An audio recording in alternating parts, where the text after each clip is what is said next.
Some LG phones on T-Mobile are experiencing an issue where the LG IMS has stopped message keeps popping up.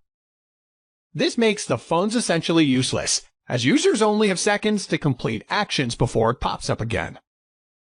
Restarting or even resetting the phone doesn't help, so don't bother trying this in the first place.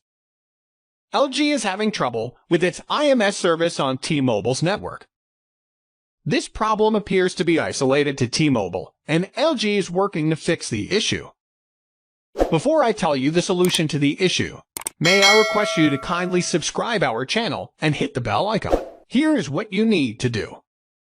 First, set your LG phone to airplane mode to prevent the error message from popping up over and over.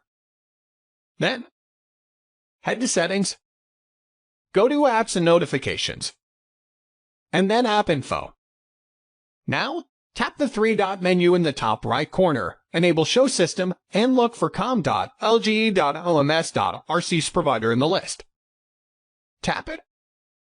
In the detailed overview, hit the following three buttons in order: Clear Cache, Clear Storage, and Force Stop. You may have to repeat Step 4 above multiple times for the problem to fix itself.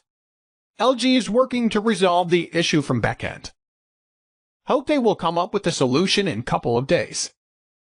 Till then, you may thank me to save your life.